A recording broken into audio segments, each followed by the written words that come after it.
ನಮಸ್ಕಾರ ಎಲ್ರಿಗೂ ರುಕ್ಕು ಕುಕ್ಕಿಂಗ್ ವೀಡಿಯೋಸ್ಗೆ ಸ್ವಾಗತ. ಇವತ್ತು ನಾನು ರೊಟ್ಟಿ ಚಪಾತಿ ಅನ್ನಕ್ಕೆ ಒಂದೊಳ್ಳೆ ಕಾಂಬಿನೇಷನ್ ಆಗಿ ಮೊಟ್ಟೆ ಮಸಾಲಾನ ಮಾಡ್ತಾಯಿದ್ದೀನಿ. ತುಂಬ ರುಚಿಯಾಗಿರುತ್ತೆ, ಹಾಗೆ ಡಿಫ್ರೆಂಟ್ ವಿಧಾನದಲ್ಲಿ ಮಾಡೋದು. ಬನ್ನಿ ಇದನ್ನು ಯಾವ ರೀತಿಯಾಗಿ ಮಾಡೋದಂತ ನೋಡ್ಕೊಂಬರೋಣ. ಮೊದಲಿಗೆ ನಾನಿಲ್ಲಿ ಒಂದು ಸಣ್ಣ ಮಿಕ್ಸಿ ಜಾರ್ನ ತಗೊಂಡಿದ್ದೀನಿ. ಅದರಲ್ಲಿ ನಾನು 2 ಗಡ್ಡೆ ಆಗುವಷ್ಟು ಬೆಳ್ಳುಳ್ಳಿನ ಸುಲಿದ್ಬಿಟ್ಟು ಹಾಕಿದ್ದೀನಿ.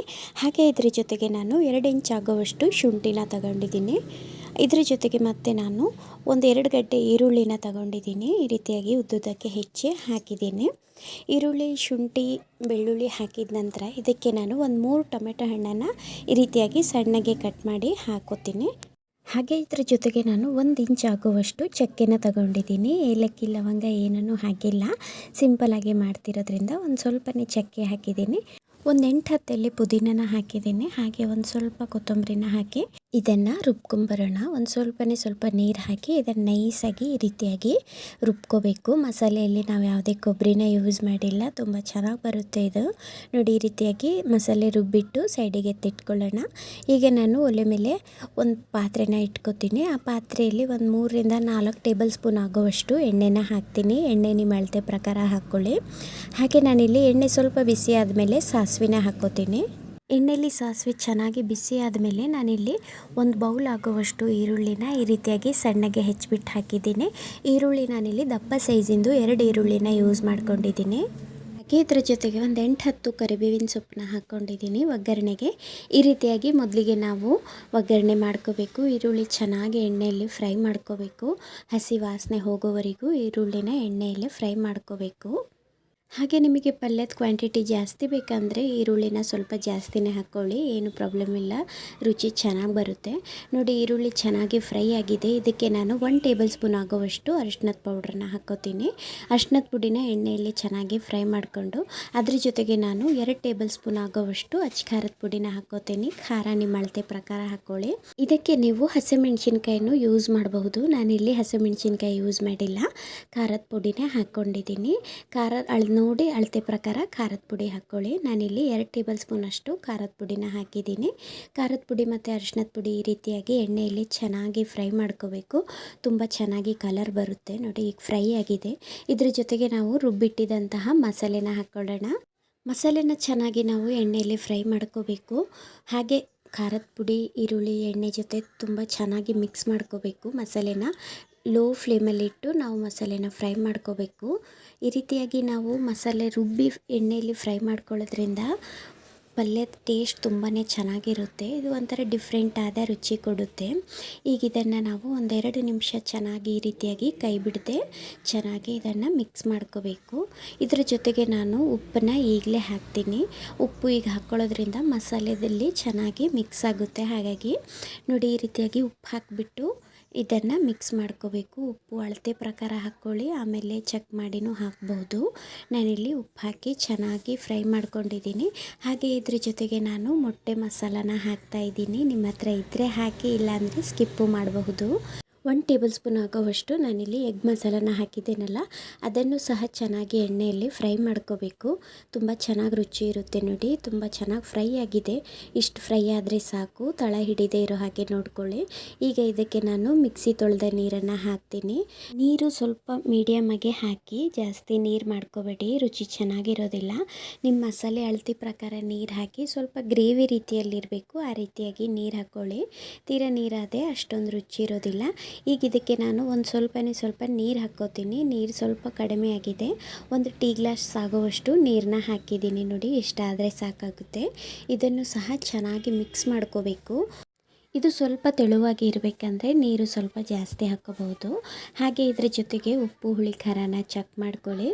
ನೋಡಿ, ಇದು ಎಲ್ಲ ಚೆಕ್ ಮಾಡಿಬಿಟ್ಟು ಈ ರೀತಿಯಾಗಿ ಒಂದು 5 ನಿಮಿಷ ಚೆನ್ನಾಗಿ ಕುದಿಸ್ಕೋಬೇಕು. ರುಚಿ ಚೆನ್ನಾಗಿ ಬರುತ್ತೆ. ಮಸಾಲೆನ ಪ್ಲೇಟ್ ಮುಚ್ಚಿ ಒಂದು 5 ನಿಮಿಷ ಕುದಿಸ್ಕೊಂಡ್ರೆ ನೋಡಿ, ಈ ರೀತಿಯಾಗಿ ಎಣ್ಣೆ ಬಿಡೋವರೆಗೂ ಇದನ್ನು ಕುದಿಸ್ಕೋಬೇಕು. ಮಸಾಲೆ ಹಸಿ ವಾಸನೆ ಎಲ್ಲ ಹೋಗಿರುತ್ತೆ.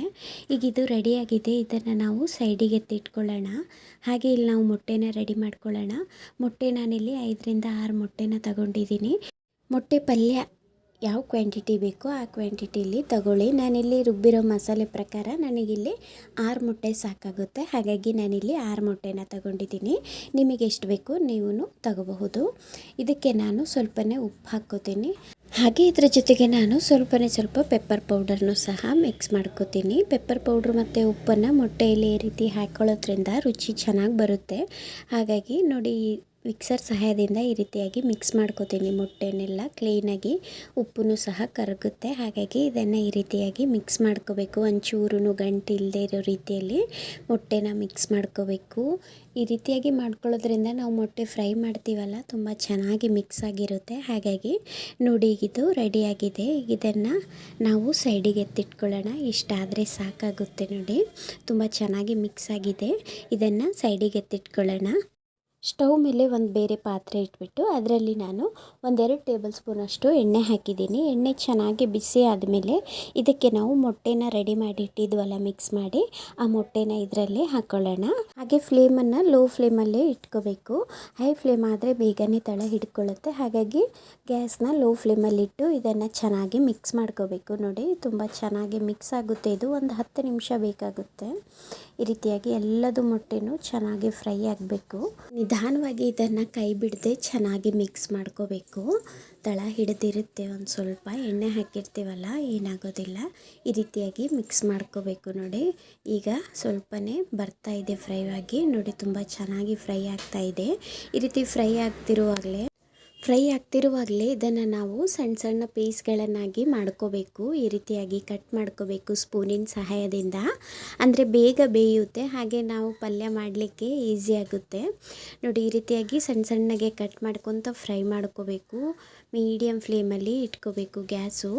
ತುಂಬ ಚೆನ್ನಾಗಿ ಫ್ರೈ ಆಗುತ್ತೆ. ಇದು ಹೀಗೆ ತಿಂದ್ರೂ ತುಂಬ ಟೇಸ್ಟ್ ಇರುತ್ತೆ. ನಾವು ಉಪ್ಪು ಮತ್ತು ಪೆಪ್ಪರ್ ಪೌಡ್ರ್ ಹಾಕಿರ್ತೀವಲ್ಲ, ರುಚಿ ಚೆನ್ನಾಗಿ ಬರುತ್ತೆ.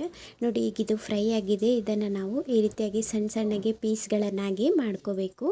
ಈ ಪೀಸ್ಗಳನ್ನೇ ನಾವು ಪಲ್ಯದೆಲ್ಲ ಹಾಕ್ತೀವಲ್ಲ, ಹಾಗಾಗಿ ಇದನ್ನು ಚೆನ್ನಾಗಿ ಪೀಸ್ ಮಾಡಿಕೊಂಡು ನಾವು ಫ್ರೈ ಮಾಡ್ಕೋಬೇಕು. ನೋಡಿ, ತುಂಬ ಚೆನ್ನಾಗಾಗಿದೆ. ಈಗ ಮೊಟ್ಟೆ ತುಂಬ ಚೆನ್ನಾಗಿ ಫ್ರೈ ಆಗಿರೋದ್ರಿಂದ ಕಟ್ ಮಾಡೋಕ್ಕೂ ತುಂಬ ಈಸಿ ಆಗುತ್ತೆ. ನೋಡಿ, ಈ ರೀತಿಯಾಗಿ ನಾನು ಸಣ್ಣ ಸಣ್ಣಗೆ ಕಟ್ ಮಾಡ್ಕೊಂಡಿದ್ದೀನಿ. ನಿಮಗೆ ಬೇಕಂದರೆ ದೊಡ್ಡ ಸೈಜಲ್ಲೂ ಸಹ ಕಟ್ ಮಾಡ್ಕೋಬಹುದು. ನಾನಿಲ್ಲಿ ಮೀಡಿಯಮ್ ಆಗಿ ಕಟ್ ಮಾಡ್ಕೊಂಡಿದ್ದೀನಿ. ಈಗ ಇದು ತುಂಬ ಚೆನ್ನಾಗಿ ಫ್ರೈ ಆಗಿದೆ. ಈಗ ಇದನ್ನು ಸೈಡಿಗೆ ಎತ್ತಿಟ್ಕೊಳ್ಳೋಣ. ಈಗ ನಾವು ಮುಂಚೆನೇ ರೆಡಿ ಮಾಡಿಟ್ಟಂತಹ ಮಸಾಲೆನ ಮತ್ತೆ ಸ್ಟವ್ ಮೇಲೆ ಇಟ್ಕೊಳ್ಳೋಣ. ಸ್ಟವ್ ಮೇಲೆ ಇಟ್ಟು 1-2 ನಿಮಿಷ ಚೆನ್ನಾಗಿ ಬಿಸಿ ಮಾಡ್ಕೊಳ್ಳೋಣ. ಇದು ಮಸಾಲೆ ಬಿಸಿ ಆದಮೇಲೆ ನಾವು ಮೊಟ್ಟೆಗಳನ್ನು ಫ್ರೈ ಮಾಡ್ಕೊಂಡಿದ್ವಲ್ಲ, ಆ ಮೊಟ್ಟೆ ಫ್ರೈನ ಇದರಲ್ಲಿ ಮಿಕ್ಸ್ ಮಾಡ್ಕೊಳ್ಳೋಣ. ಈ ರೀತಿಯಾಗಿ ಮಾಡೋದ್ರಿಂದ ಮಸಾಲೆ ಮೊಟ್ಟೆ ಫ್ರೈ ತುಂಬ ಚೆನ್ನಾಗಿ ಬರುತ್ತೆ. ನೋಡಿ, ಈಗ ಇದನ್ನು 2 ನಿಮಿಷ ಚೆನ್ನಾಗಿ ಕೈ ಬಿಡದೆ ಚೆನ್ನಾಗಿ ಮಿಕ್ಸ್ ಮಾಡ್ಕೋಬೇಕು. ಇದನ್ನು ನಾವು ಕೈ ಬಿಡದೆ 1-2 ನಿಮಿಷ ಮೊಟ್ಟೆಗಳಿಗೆಲ್ಲ ಮಸಾಲೆ ಅಂಟೋ ರೀತಿಯಲ್ಲಿ ಚೆನ್ನಾಗಿ ಫ್ರೈ ಮಾಡ್ಕೋಬೇಕು. ತುಂಬ ಚೆನ್ನಾಗಿ ರುಚಿ ಇರುತ್ತೆ. ಉಪ್ಪು ಹುಳಿ ಖಾರನ ಚೆಕ್ ಮಾಡ್ಕೊಳ್ಳಿ.